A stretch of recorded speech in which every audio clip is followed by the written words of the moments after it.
Bueno, hoy vamos a hablar de los anticuerpos, voy a hacer una introducción. La sangre se produce en la médula ósea. Todos los días se van renovando las células para poder reponer aquellas que mueren. Es un líquido que fluye dentro de los vasos sanguíneos y está formado por varios componentes. Esos componentes pueden estar constituidos en una parte líquida denominada plasma. El plasma tiene una composición del 90% de agua, 7 de proteínas. Entre esas proteínas se encuentran los anticuerpos, se encuentran las albúminas, se encuentran lipoproteínas y también hay disueltas sales. Y por otro lado, la sangre está formada por una parte sólida. Esa parte sólida serían los glóbulos rojos, que tienen un color rojo debido a la hemoglobina, que es lo que le da ese color particular, y la función es transportar oxígeno. A los glóbulos rojos también se les llama hematíes o eritrocitos. Y los glóbulos blancos o leucocitos se clasifican según tengan o no gránulos. Los granulocitos son los que tienen gránulos con enzimas proteolíticas y se van a denominar neutrófilos, eosinófilos y basófilos. Y los agranulocitos se clasifican en monocitos y linfocitos. Bueno, yo voy a hacer hincapié en los linfocitos. Los linfocitos se clasifican en linfocitos T, B y las células natural killer. Bien, ¿por qué voy a hacer hincapié en los linfocitos B? Porque son los encargados de sintetizar los anticuerpos. Bien, esos linfocitos B que forman parte de la sangre, que se denominan leucocitos, agranulocitos, participan de la inmunidad humoral. Bien, la inmunidad humoral se caracteriza por estar mediada por anticuerpos específicos, bien, con el fin de destruir los antígenos por los cuales fueron creados. Bien, entonces repito, los linfocitos B maduros van a sintetizar los anticuerpos. Esos anticuerpos que son proteínas, glicoproteínas porque tienen una estructura combinada de aminoácidos y también alguna parte de azúcar, se denominan inmunoglobulinas. ¿Y cuál es la estructura puntual de un anticuerpo? Un anticuerpo está constituido por esta estructura de cadenas pesadas, que son las cadenas de color verde, que tienen aproximadamente cada cadena 400 aminoácidos. Y las cadenas livianas, que están de naranja, tienen aproximadamente 200. ¿Qué significa la B? La B significa variable y la C constante. Variable en relación a los aminoácidos que forman la estructura y constante, secuencia de aminoácidos que no varían de un anticuerpo a otro. Bien, ¿y qué significa la H? La H significa high, significa pesada, alta masa, porque son las cadenas que tienen más aminoácidos, que serían las cadenas de verde. Y las cadenas de color naranja, low, significa liviano, porque son cadenas que tienen aproximadamente 200 aminoácidos cada cadena. Y la de verde, 400. Esta zona de arriba se denomina zona variable, que es la zona específica de cada anticuerpo para poder unir en forma complementaria un antígeno. ¿A qué le llama antígeno? A un virus, una bacteria o un parásito. Y hay una zona particular de esos microorganismos llamado apteno, que es la zona que va a permitir que encaje el anticuerpo específicamente y sea reconocido. Bien, esa zona denominada apteno puede ser un hidrato de carbono, una proteína o un lípido. Bien, paso a explicar los anticuerpos. ¿Cuántos son? 5. Inmunoglobulina o anticuerpo. Inmunoglobulina M, A, D, E y G. Bien, voy a empezar explicando la definición de la inmunoglobulina M. Es un anticuerpo o una glicoproteína producida por los linfocitos B. Tiene una estructura pentamérica, o sea que tiene 5 estructuras de esta repetitiva que se unen en el sector de la región de base. Bien, esa es la estructura, es pentamérica. Función principal contra infecciones virales y bacterianas, ¿está? Y tiene la capacidad de poder unir en la zona variable un antígeno 2, 3, 4, 5, 6, 7, 8, 9, 10. O sea que esta proteína es básicamente el anticuerpo más grande porque es una proteína pentamérica que tiene la capacidad de aglutinamiento. ¿Qué quiere decir?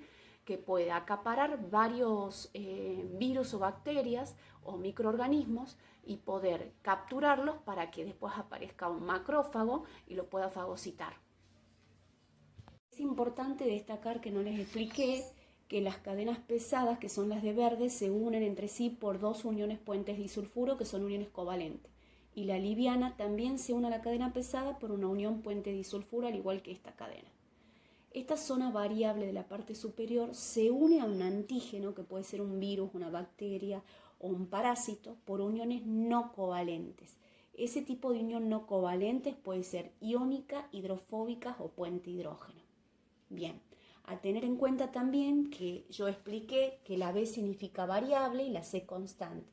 Estas regiones constantes determinan el tipo de inmunoglobulina y tienen secuencias de aminoácidos repetitivas que no varían. En cambio, las regiones variables tienen secuencias de aminoácidos que pueden variar en el mismo anticuerpo de inmunoglobulina y son determinantes para poder unir al antígeno.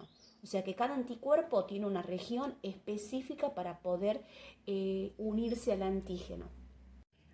Yo les hice recién la estructura de un anticuerpo y les expliqué que está formada por dos cadenas pesadas que tienen aproximadamente 400 aminoácidos y dos cadenas livianas y se unen por puentes disulfuro ambas cadenas. La zona superior, que es variable porque toda esta zona es constante en relación a los números de aminoácidos que se repiten y son iguales, pero va a variar de un anticuerpo a otro la zona donde se va a unir el antígeno. Hagan de cuenta que acá tengo el virus del SARS-CoV-2. Tiene la membrana, tiene la corona, que es la zona externa donde está formada por proteínas. Esas proteínas, una de las más importantes que está en estudio, que es la proteína S o proteína de espiga. Esa proteína se va a unir específicamente a la zona variable del anticuerpo. De esta manera el anticuerpo lo reconoce, no todos, hay anticuerpos específicos que van a reconocer a este virus. Entonces ese tipo de unión va a ser una unión no covalente, que puede ser iónica, puede ser puente hidrógeno o puede ser unión hidrofóbica. O sea, tienen que entender que básicamente el anticuerpo se va a unir específicamente a alguna zona del antígeno. En este caso, si hablamos del virus, a la proteína S. Bueno, inmunoglobulina G, a diferencia de la M, esta inmunoglobulina es monomérica, presenta dos cadenas pesadas que son las de verde, con sus regiones variables, la B significa variable y la C constante, y la cadena liviana, que es la que está de color naranja, que tiene menos números de aminoácidos. O sea que esta inmunoglobulina G solamente dispone de dos lugares para unir al antígeno, que son las zonas que están acá que estoy indicando, que son las zonas variables. Bien, ¿dónde se encuentra esta inmunoglobulina? Es una inmunoglobulina que se presenta en mayor abundancia en el plasma. Se une rápidamente a los macrófagos y neutrófilos para poder eliminar los microorganismos. Tiene la facilidad de poder atravesar la placenta y otorgar la inmunidad al feto y al recién nacido. ¿Está? Entonces tengan en cuenta que la inmunoglobulina G es diferente a la M porque la G solamente presenta dos lugares de unión al antígeno y la M tiene 5 lugares de unión. Inmunoglobulina A corresponde al 13% del total de los anticuerpos que se encuentran en el plasma. Se encuentran en las secreciones serosas y mucosas, o sea, en la leche, en la saliva y en las lágrimas. O sea que las lágrimas tienen la función de protección porque liberan anticuerpos también, la leche también y la saliva. Funciones: proteger la superficie corporal en el caso de las lágrimas, como les decía, y los conductos secretores. Las inmunoglobulinas A son una de las primeras que se liberan cuando ingresa un organismo por los orificios nasales o por la boca también. ¿Y cuál es la estructura? A diferencia de la inmunoglobulina G, la A es dimérica, por lo tanto va a presentar un lugar de unión en la parte superior, 2, 3, 4 uniones para los antígenos. O sea que este tipo de inmunoglobulina puede unir 4 partículas víricas, 4 bacterias y así en general. A tener en cuenta que es muy importante destacar los lugares de unión específica, porque si tienen en cuenta hasta ahora la inmunoglobulina M es la que tiene más sitios de unión. Inmunoglobulina D aparece en muy baja concentración en el plasma sanguíneo, el 1% corresponde a este tipo de inmunoglobulina o anticuerpo. Generalmente se encuentran adheridos a los linfocitos B y sirven de detectores de antígeno. Tienen dos zonas de unión porque son monoméricas, tienen dos cadenas pesadas que son las verdes y dos livianas. Y las inmunoglobulina E, que son las que aparecen aproximadamente en un 0,01%, o sea que las E y las D son las que menos se encuentran en el plasma sanguíneo. La inmunoglobulina E es muy importante porque participa en la respuesta inmediata de alergias y también confiere protección cuando ingresa un parásito. En este caso, por ejemplo, los helmintos, que son gusanos planos, que pueden atacar al organismo y desencadenar varias reacciones. Entonces, este anticuerpo inmunoglobulina ataca a este tipo de parásito para defender al organismo. ¿Qué estructura tiene? Monomérica también, o sea que tiene dos uniones para el antígeno. Ver cuáles son las funciones de los anticuerpos. Una de las funciones más importantes es la aglutinación del antígeno. Para que esté un poco claro qué es un antígeno, puede ser un virus, una bacteria, un parásito, también puede ser veneno de un animal. Entonces, hablar de aglutinación en el caso, por ejemplo, de los anticuerpos sería pensar de que un anticuerpo, por ejemplo, la inmunoglobulina M, que es pentamérica, tiene mayor capacidad de aglutinamiento. ¿Por qué? Tiene mayor capacidad para unir anticuerpos porque es pentamérica. ¿Qué quiero decir con eso? Que una proteína o anticuerpo monomérico solo une dos antígenos. En cambio, la inmunoglobulina M, al tener 5 estructuras monoméricas enlazadas y unidas, puede unir, como estarán viendo, 5 antígenos. Puede unir 1 en la zona variable, 2, 3, 4, 5, 6, 7, 8, 9, y 10. En la zona variable va a unir 10 partículas víricas, si quieren verlo así, porque es la que mayor capacidad de aglutinación tiene. Al atrapar las partículas víricas, facilita también que el macrófago pueda eliminarlas del medio o que el fagocito también puede eliminar las partículas víricas. Acción del sistema de complemento con lisis del microorganismo. Este sistema de complemento es un conjunto de proteínas diferentes a las inmunoglobulinas a los anticuerpos. Estas proteínas actúan en conjunto y son activadas por los anticuerpos. ¿Qué es lo que hacen?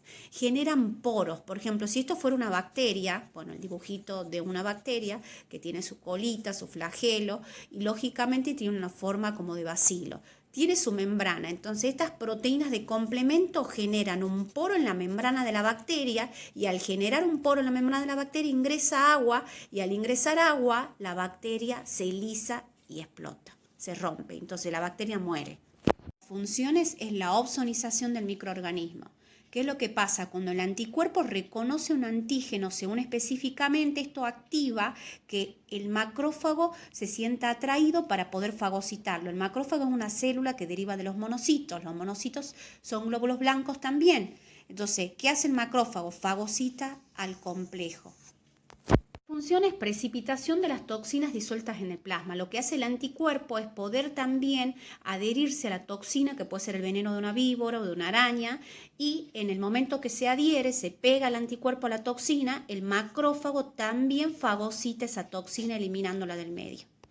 Precipitación de las toxinas disueltas en el plasma. Por ejemplo, pensemos en un veneno de una araña, una víbora, un alacrán. Los anticuerpos también pueden detectar esas toxinas, se adhieren a la zona variable del anticuerpo y lo que hace el macrófago también eliminar esa toxina, es como que la fagocita. Entonces los macrófagos tienen una función bastante importante porque cumplen la función de fagocitar.